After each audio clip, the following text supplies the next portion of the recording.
Good morning, everyone. This is Jeffe Kennedy, author of fantasy romance and romantic fantasy. I'm here with my first cup of coffee, which I really need this morning. I don't know. I won't say I'm dragging rear today, but I really didn't want to wake up, and I slept till almost 6:30, and now it's almost 8:30. So I am officially running behind. That's with initial caps. So I'm hitting tired, but I should finish this book today. Yay. Oh, and I didn't say, I'm going to be discombobulated today. Today is Friday. Yay. March 27th. And I should finish this book today. I am at 87,500 odd words, which means I have less than 3,000 to go to hit my 90,000 word count goal. I've been thinking for a while now, really since midpoint, that it's probably going to end up being something like 91,000 to odd, 91,005. But we will see. I'm on the final chapter, the final scene. I kind of know what's going to happen. Kind of not really. Yeah, but I have to not start thinking about it, because then I'll just sit here and think, and that's makes for not interesting podcasting, I think. My brain keeps really wanting to go there. I woke up this morning thinking about it, and I might just have to see what comes out. My usual method. Let's talk about earrings.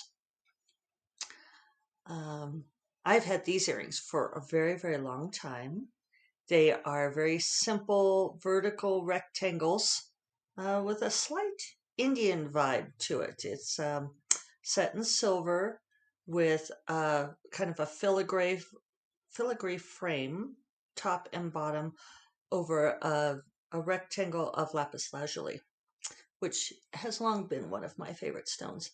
And I think I've had these earrings, I don't know, maybe since high school. I've had them for a very long time. I think someone gave them to me. Maybe my mom gave them to me for Christmas one year. That's kind of what I feel like. But I have always loved them, even though they do get lost in the tenebrous breasts. I do not have tenebrous breasts, tenebrous depths of my hair. There was a time in my life when I had very blonde hair and I wore it in a short bob, and these earrings look great with that. But so I don't wear these earrings as often because they don't show up that well. If I put my hair up, and you guys will get to see my hair up, because in the summer I put it up in a ponytail a lot. Yeah, you can't see on the video. It doesn't really show up then either. But they're pretty earrings, and I won't get rid of them.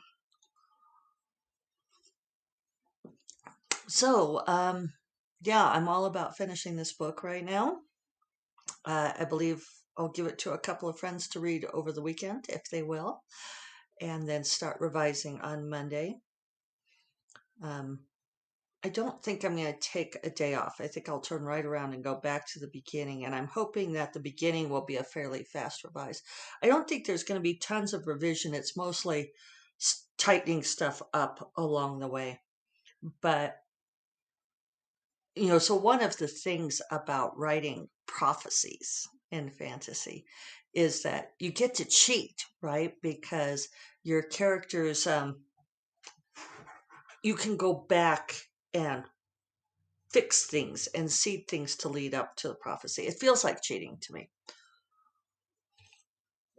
But for me, because I never know how things are going to end and I discover stuff as I write it, I don't know any more than my characters do, like if there's a prophecy or a vision, what it indicates or how it's going to turn out.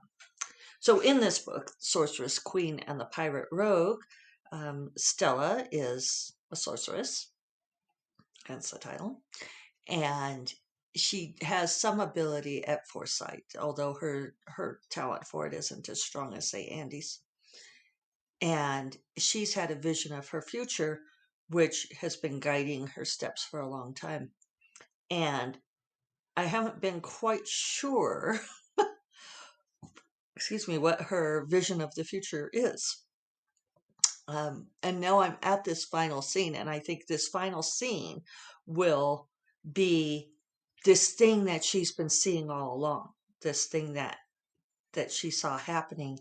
And so now, once I figure that out, once I write that, then I can go back and flesh out some of the details on what she's been seeing.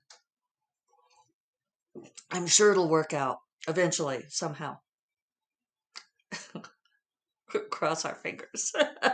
No, I'm sure it'll be fine. It'll be fine. What could go wrong? What could possibly go wrong? So, no, actually, I'm very happy with this book. Um, yeah. So, I've been reading another book. I'm not going to say who or what, um, because the thing is I really like it. It's a book by an author that I've been seeing um, compare, not compared to mine. I know she's like, oh, I was going to say they. Oh well, she. I'm assuming her pronouns are she. She appears to be one. Um, but anyway, she advertises off of me a lot, so I see her books pop up next to mine if I have to look mine up for something. So I'd been seeing her around, and I thought, oh well, I'll check out her book, and got the sample, and I really liked the sample a whole lot, and bought the book, and I'm more than halfway through, and I do like it. I think she's got terrific world building, and I'm enjoying the characters very much, and I'm intrigued by um, a very slow burn romance. And I had reason to click ahead to the end of the book. Um, a lot of times I'll go see where the end of the book is just so I kind of know what the pacing of the book is, because if people put a whole lot of backmatter in the back of their books, it can change things. So, it makes the book end at like, well, in terrible cases, at like 85%. You e-reader people know of what I speak. And there's nothing worse than having an end. I tell you, my brain's like, I'm drained. There's nothing worse than having a book end a good 15% more than you expected it to. It's like coitus interruptus. It's like, wait, I haven't come yet. Uh, or I came too early. I was expecting a second orgasm. Hopefully, all of you out there understand that the brand at first cup of coffee is overt sexual references. I do click on YouTube. No, it's not for kids. Definitely not for kids. So I checked, and this book ended at like 98%, which is standard. I mean, that gives you a little bit of room for, your lists of books and your acknowledgments and everything. So, but then because I was there, I read about the author and the acknowledgments and stuff for it, because I always read those things. I always find them very interesting. And the acknowledgments also will tell me, I'll see mutual friends in there. This time I did not. We don't have any overlap. So all of you trying to guess who I'm talking about, you're just not going to have any luck. But anyway, I saw in her bio that she said that she writes clean romance. And I was so disappointed because I thought, well, shit, I wish I hadn't known that about this book, because that means that there is not only going to be interruptus for me, there's going to be no uptus at all. Technical term. And I was just bummed. And I know that not all of you feel the same way about this as I do. But I just hate the term clean romance. If you're gonna write closed door, then fine. I feel like nobody has to do that. But as soon as somebody says that they write clean romance, it makes me think, that I don't know. It's possibly unfairly, but I think that I'm wondering if I even want to say this. I'm not going to say it. I make certain assumptions about their worldview and value system. Uh, and I do think that I've talked about this before, and you all have commented. You know that the whole clean dirty thing in regards to sexuality, I find very very judgmental. Yeah, and and I realize that that has become acceptable industry jargon, but I think it's very easy to simply write closed door romance and not put it in your fucking bio. But it's a brand. It's a brand that people are going for. And while I will finish reading this book, I will probably not pick up anything else that this author wrote. And I would say, well, that's not necessarily fair, except that I read primarily for pleasure. And if I don't get my pleasure, mom ain't happy. so so that's where I fell out on that. I'm interested to see where this story goes, but I have now ratcheted down my expectations because I thought it was going to be juicier than clearly it will be, and that's part of it. Is now I have a different concern or a different.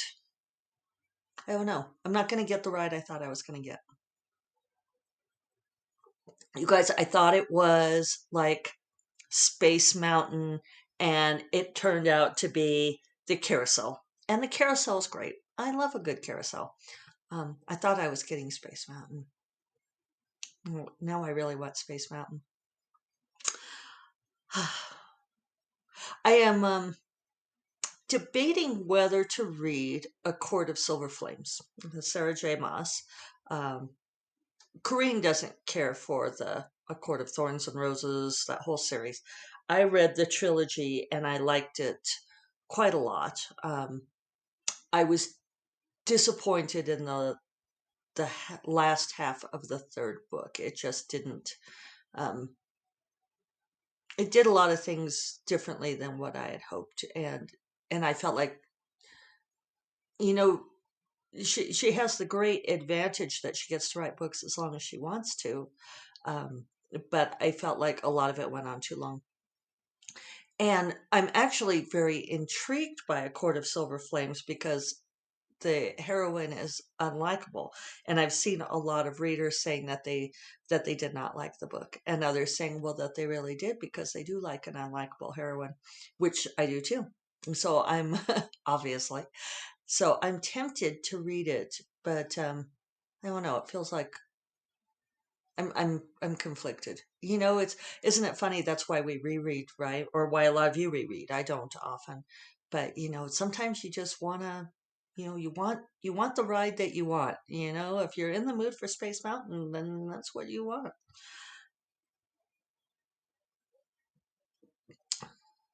Yeah. So I'm not sure what I'm going to read once I finish this. I did. Oh, I don't think I told you guys.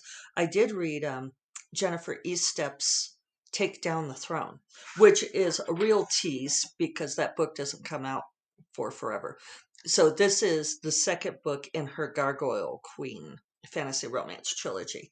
So the first book, Capture the Crown, comes out in July, and I really liked it a whole lot, and I gave it an enthusiastic 2 thumbs up. It was Space Mountain, and I need a rating scale based on Disney rides, right? Um, so now Take Down the Throne is book 2, and it's still in. I mean, I think she hasn't done developmental edits on it yet. So, but it is. She's ramping up the romance, and the romance is just nicely hot. It's awesome. um, and it is not closed door. And then she's writing the third book now, so I'm excited to read the third book. But that was really tasty. I am. I've been reading through different romantic fantasies and fantasy romances, um, and sort of sorting my way through the various ones, and mostly reading samples, or if I got them free, I'll do that. So I don't know what I'll switch to next. I still really want to reread Imriel's trilogy from by Jacqueline Carey. I think it's Crucial. I never know. Is it Scion or Scion? I think it's Scion. Um, but I reread the original Crucial's Dark trilogy and really enjoyed that. And I wanted to keep going and reread Imriel's trilogy, and got got distracted. I had to read a whole bunch of other stuff for research and for reasons. So now I'm thinking about going back to that, but it's such an investment of time. So we shall see. But so that's where I'm at on all those things. And I think I'm going to try to cut this short today because I am obviously running behind. Um, I'm trying to think if I have anything else to tell you. Wish me luck finishing this book today. I at least don't have serious book brain, right? Not like I have at other times. I think some of that comes back to just having been at home. Uh, the unexpected side benefit, really, of pandemic. That I haven't exhausted myself with travel. Word to the wise, right? I'm also terribly caught up in kitchen renovations, which is, for those of you who know me, it's not really me, but yeah, doing these under cabinet lights. Thank you to all of you who said that they look great. I'm just so happy with them. And now we've got the ones up above, and now I really want to replace the backsplash. I want to paint, and I want to replace the backsplash. We will see. I'm kind of tempted to spend my weekend doing that. It would be a good mind break from writing, right? So, anyway, um, I will remind you all that First Cup of Coffee is part of the Frolic Media Podcast Network, and you will find more podcasts you love at frolic.media/podcasts. And I will talk to you all on Monday. Have a fantabulous weekend, and I hope you get to do some things that make you happy, whatever it is. You all take care. Bye bye.